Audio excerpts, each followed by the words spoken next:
How much of your life has been shaped by the need for approval?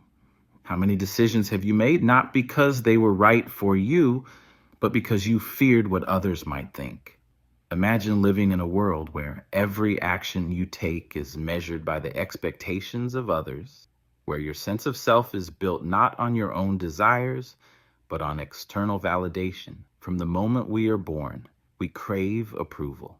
As children, we learn that behaving in certain ways earns us praise, while other behaviors lead to disapproval. A smile from a parent, a teacher's nod of approval, or the laughter of our peers. Each of these moments teaches us that we are accepted when we conform. Over time, this conditioning becomes deeply ingrained in our psychology. We begin to equate acceptance with self-worth, believing that our value is determined by how much others approve of us. But here's the problem. No matter how hard we try, we can never satisfy everyone. Carl Jung believed that this external conditioning forces us to create a persona, a social mask we wear to fit into the world. While necessary for functioning in society, when we become too attached to this persona, we lose touch with our authentic selves. We begin to believe we are only worthy when we meet external expectations, while the parts of us that don't fit this ideal are pushed into what Jung called the shadow. The shadow consists of all the aspects of ourselves that we suppress because they don't align with what society deems acceptable. These are not necessarily negative traits. Often, they are simply our true thoughts, feelings, and desires that we have learned to hide. Have you ever held back an opinion because you feared it would be unpopular? Have you ever forced yourself to smile when you felt like crying? Have you ever followed a path in life that wasn't truly yours just to gain acceptance? These are all signs that you are living for approval rather than authenticity. The longer we suppress our true selves, the more disconnected we become. Jung warned that ignoring the shadow does not make it disappear. Instead, it manifests in unhealthy ways. Self-doubt, anxiety, resentment, or even depression. We end up living in constant tension, torn between the person we want to be and the person we think the world wants us to be. Alfred Adler expanded on this idea with his concept of the inferiority complex. He believed that much of human behavior is driven by a deep-seated feeling of not being enough.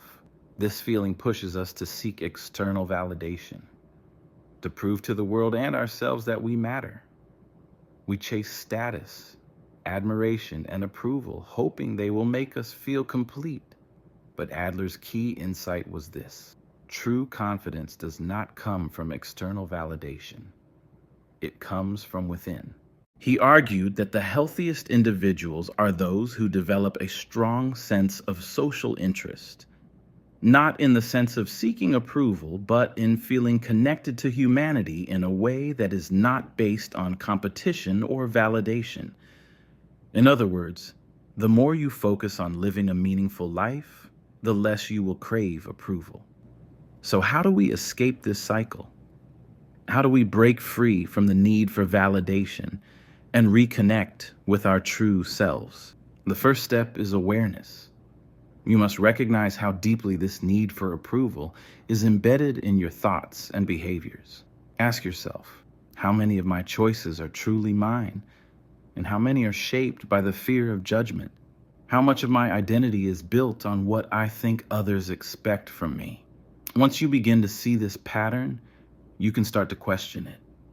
The truth is, no matter what you do, someone will always have an opinion about you. Some will approve and others will criticize. But here's the secret. Their opinions have nothing to do with your worth. When you stop defining yourself by external approval, you start discovering who you really are. Jung spoke about the process of individuation, the journey of integrating all parts of the self, the persona, the shadow, the conscious, and the unconscious. Individuation is not about rejecting society or becoming a loner. It's about discovering who you truly are beneath the layers of conditioning. It's about recognizing that your true value does not come from how well you fit in, but from how deeply you understand yourself. One of the greatest obstacles to this journey is the fear of rejection. From an evolutionary standpoint, humans are social creatures. Thousands of years ago, being excluded from a group could mean death. So our brains evolved to avoid rejection at all costs. This is why social approval feels so important. It is wired into us. But the world we live in today is not the same as it was thousands of years ago. You no longer need to conform for survival, yet many people still live as if their very existence depends on being liked by others. Adler believed that much of our suffering comes from comparing ourselves to others. When we measure our worth by external standards, how attractive, successful, or popular we are, we create an illusion of inferiority. We believe that if we could just gain more approval, we would finally feel enough. But this is a lie. No amount of external validation will ever be enough because the problem is not outside of us. It is inside. Think about it. Have you ever reached a goal, received praise, and still felt empty? Have you ever gained the approval of someone you admired, only to realize it didn't bring the fulfillment you expected? This is because external approval is temporary. It comes and goes. The moment you base your worth on it, you are at the mercy of forces you cannot control. So what can you do instead? The answer lies in shifting your focus from external validation to internal validation. Instead of asking, do they approve of me? Start asking, do I approve of myself? Instead of worrying about whether others think you are enough, start defining what enough means for you. Adler proposed that the key to true confidence is developing a sense of purpose beyond the need for approval. He believed that those who dedicate themselves to meaningful work, personal growth, and contributing to the world in a way that aligns with their values become naturally confident, not because they are seeking validation, but because they are living in alignment with their true selves. This does not mean you should ignore feedback or dismiss others completely. It is natural to want to be liked. The problem arises when you make approval the foundation of your self-worth. The healthiest mindset is one where you value connection, but are not dependent on it. You listen to others, but you do not let their opinions define you.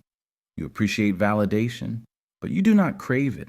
The challenge, of course, is rewiring years, sometimes decades, of conditioning. It takes effort to unlearn the belief that your worth is tied to what others think.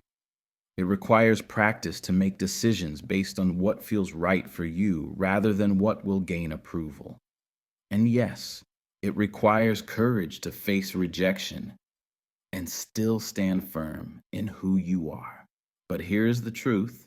The more you embrace your authentic self, the more you will attract people who appreciate you for who you truly are. The relationships you build will be based on honesty rather than performance. The confidence you develop will be real rather than fragile. And most importantly, you will begin to experience a deep sense of freedom, the kind that comes from knowing that you are enough exactly as you are.